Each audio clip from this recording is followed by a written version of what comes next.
സംബന്ധിച്ച് പറയാനുള്ളത്? മൂപ്പർക്ക് വേണ്ടത്ര ഗ്രൗണ്ട് സപ്പോർട്ട് ഇപ്പൊ കിട്ടണില്ല. രാവിലത്തെ ഗ്രൗണ്ട് സപ്പോർട്ട് ഇപ്പൊ ഇല്ലല്ലോ. രാവിലത്തെ ഗ്രൗണ്ട് സപ്പോർട്ട് ഇപ്പൊ ഇല്ലാത്തതുകൊണ്ട് ഗ്രൗണ്ട് സപ്പോർട്ട് തരയണമേ എന്ന അഭ്യർത്ഥനയാണ് മൗലവി സാഹിബ് പ്രകടിപ്പിക്കുന്നത്. നിങ്ങളുടെ 3 ചോദ്യത്തിനും ഇവിടെ വ്യക്തമായ ഉത്തരം നൽകി കഴിഞ്ഞു. നിങ്ങൾക്ക് പ്രമാണങ്ങൾ അറിയില്ല, പ്രമാണങ്ങളോട് എങ്ങനെ പ്രതികരിക്കണമെന്ന് നിങ്ങൾക്കറിയില്ല. നേരത്തെ മറുപടി പറഞ്ഞു. ഒന്നാമത്തെ ചോദ്യം ആദ്യത്തെ മണിക്കൂറിൽ ആവർത്തിച്ച ചോദ്യം മൗലവി ഇപ്പോഴും ആവർത്തിക്കുകയാണ്. വിശുദ്ധ ഖുർആനിനോട് മൂപ്പർക്ക് എന്തോ ഒരു വെറുപ്പുള്ളത് പോലെ. ഇത് നുസവ്വീകും ബിറബ്ബിൽ ആലമീൻ എന്ന ആയത്തോതിക്കൊണ്ട് കാര്യങ്ങൾ സമർത്ഥിച്ചതുകൊണ്ട് ഇനി ഇവിടെ വിശദീകരിക്കുന്നില്ല. രണ്ടാമത്തെ ചോദ്യമായി ഇവിടെ ചോദിച്ചിട്ടുള്ളത് നബി സല്ലല്ലാഹു സ്വഹാബത്ത് അള്ളാഹുവിന്റെ റസൂലിനോട് ജീവിതകാലത്ത് സഹായം ചോദിച്ചിട്ടുണ്ടോന്നാ. അപ്പോ മരിച്ചതിന് ശേഷം ചോദിച്ചിട്ടുണ്ട്, നിങ്ങൾ സമ്മതിച്ചല്ലോ, അതിന് നന്ദി. മരിച്ചതിന് ശേഷം ചോദിച്ചു സമ്മതിച്ചു. മരിച്ചതിന് ശേഷം ചോദിക്കാമെങ്കിൽ പിന്നെ ജീവിതകാലത്ത് ചോദിക്കാൻ പറ്റുമെന്നതിന് തെളിവ് വേണോ മൗലവി സാഹിബേ? ഇനി വേണമെങ്കിൽ ഇതാ തെളിവിരിക്കുന്നു. ബഹുമാനപ്പെട്ട ഇമാം അഹ്മദ് റിപ്പോർട്ട് ചെയ്ത്, മുസ്നദ് അഹ്മദ് റിപ്പോർട്ട് ചെയ്തിട്ടുള്ള ഹദീസ്,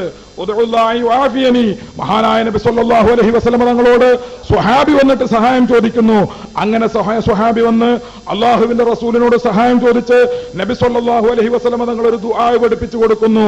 ഇൻ ശിഅത ദഅഉതു ലക വ ഇൻ ശിഅത അഖർത ദാലിക ഫഹുവ ഖൈറുൻ ഫഖാല ഉദൂഹു ഫഅമറഹു അൻ യതവല്ലഅ ഫയുഹ്സിന വുളൂഅഹു ഫയുസല്ലി റകഅതൈനി വയദുഅ ബിഹാദൽ ദുആഇ അല്ലാഹുമ്മ ഇന്നി അസ്അലുക വഅതവജ്ജഉ ഇലൈക ബിനബിയ്യിക മുഹമ്മദിൻ നബിയ്യിർ റഹ്മ യാ മുഹമ്മദ് യാ മുഹമ്മദ് ഇന്നി തവജ്ജഹതു ബിക ഇലാ റബ്ബി ഫീ ഹാജതി ഹാദിഹി ഫതഖ്ലിയലി ഫതുഖ്ലാലി എന്നിങ്ങനെ വിവിധങ്ങളായ റിപ്പോർട്ടുകളിലുണ്ട്.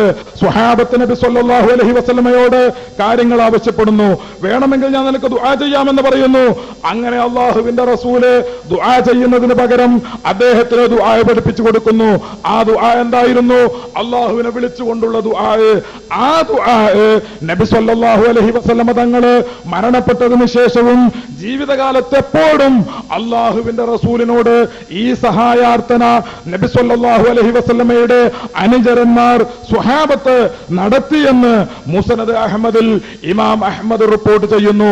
ഇങ്ങനെ ധാരാളം ഹദീസുകൾ ജീവിതകാലത്ത് മാത്രമല്ല മരണപ്പെട്ടതിന് ശേഷവും. അങ്ങനെ ജീവിതകാലമെന്നോ മരണകാലമെന്നോ മരണശേഷമെന്നോ വ്യത്യാസമില്ലാതെ അള്ളാഹുവിന്റെ റസൂലിനോട് സ്വഹാബത്ത് സഹായം ചോദിച്ചിട്ടുണ്ട്. ചോദിക്കണമെന്ന് നബി സല്ലല്ലാഹു അലൈഹി വസല്ലം നിങ്ങൾ പഠിപ്പിച്ചിട്ടുമുണ്ട്. നിങ്ങൾ വിദൂരങ്ങളായ ദേശങ്ങളിൽ ഒറ്റപ്പെട്ടു പോയാൽ, അപകടത്തിൽപ്പെട്ടു പോയാൽ യാ ഇബാദല്ലാഹി അഗീസൂനി എന്ന് വിളിച്ചുകൊണ്ട് നിങ്ങൾ സഹായം ചോദിക്കണമെന്ന് നബി സല്ലല്ലാഹു അലൈഹി വസല്ലം പഠിപ്പിച്ചിട്ടുണ്ട്. ഇത് അള്ളാഹുവിന്റെ റസൂല് മാത്രം പഠിപ്പിച്ചിട്ടുള്ളതല്ല, വിശുദ്ധ ഖുർആൻ ഇത് കൽപ്പിച്ചിട്ടുള്ളതാണ്. ഇന്നമാ വലിയുക്കുമുല്ലാഹു വറസൂലുഹു വല്ലദീന ആമനുല്ലദീന യുഖീമൂന സ്വലാത്ത വയൂതൂന സക്കാത്ത എന്നിങ്ങനെ തുടങ്ങുന്ന ആയത്തിൽ വമൻ യതവല്ലല്ലാഹു വറസൂലുഹു അള്ളാഹുവിനെയും അവന്റെ റസൂലിനെയും ഔലിയാക്കളെയും നിങ്ങൾ സഹായികളാക്കിയാൽ അവിടെ ജീവിതമെന്നോ മരണമെന്നോ വ്യത്യാസമില്ല. മരിച്ചവരും ജീവിച്ചിരിപ്പുള്ളവരും ഉൾപ്പെടുമെന്ന് വിശുദ്ധ ഖുർആനാണ് പറഞ്ഞിട്ടുള്ളത്. അപ്പൊ നബി സല്ലല്ലാഹു അലൈഹി വസല്ലം തങ്ങള് ജീവിച്ചിരിക്കുന്ന കാലത്തും അള്ളാഹുവിന്റെ റസൂല് മരണപ്പെട്ടതിന് ശേഷവും സ്വഹാബത്ത് സഹായം ചോദിച്ചിട്ടുണ്ട്. റസൂലുള്ള പറഞ്ഞിട്ടുണ്ട്. ആ റസൂലുള്ള മാത്രമല്ല, വിശുദ്ധ ഖുർആൻ തന്നെ പറഞ്ഞിട്ടുണ്ട്. വിശുദ്ധ ഖുർആൻ തന്നെ ജീവിച്ചിരിക്കുന്ന കാലമെന്നോ മരണത്തിന് ശേഷമെന്നോ വ്യത്യാസമില്ലാതെ നിങ്ങൾക്ക് സഹായം ചോദിക്കാം. അങ്ങനെ സഹായം ചോദിക്കുന്നവരാണ് വാസ്തവത്തിൽ വിജയികൾ. അവരാണ് അള്ളാഹുവിന്റെ പാർട്ടി എന്നാണ് വിശുദ്ധ ഖുർആൻ പറഞ്ഞിട്ടുള്ളത്. ചോദിക്കുന്നത് ശിർക്കാണെന്നും കുഫറാണെന്നും പറയുന്നവർ അള്ളാഹുവിന്റെ പാർട്ടി അല്ല, അള്ളാഹുവിന്റെ പാർട്ടി അല്ല അവർ എന്നാണ് വിശുദ്ധ ഖുർആൻ സൂചിപ്പിക്കുന്നത്.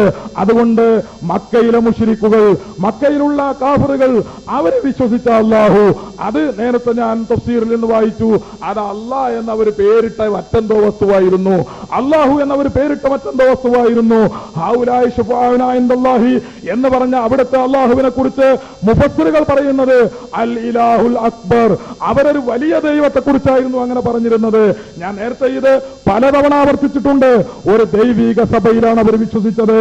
ആ ദൈവിക സഭ മാ നഅ്ബുദുഹും ഇല്ലാ ലിയുഖർരിബൂനാ ഇലല്ലാഹി സുൽഫാ അവിടെ പറഞ്ഞിട്ട് ബഹുമാനപ്പെട്ട പണ്ഡിതന്മാര് തഫ്സീറുർ റാസി അതിന്റെ 26ാമത്തെ ജുസുൽ വാള്യത്തിൽ പറയുന്നു അൽ ഇലാഹുൽ അക്ബർ. അവിടെ അവർ വിശ്വസിച്ചിരുന്ന ദൈവിക സഭയുടെ അധ്യക്ഷനായ അല്ലാഹു ഇലാഹുൽ അക്ബറിനെയാണ് അവർ ഉദ്ദേശിച്ചത്. അങ്ങനൊന്നും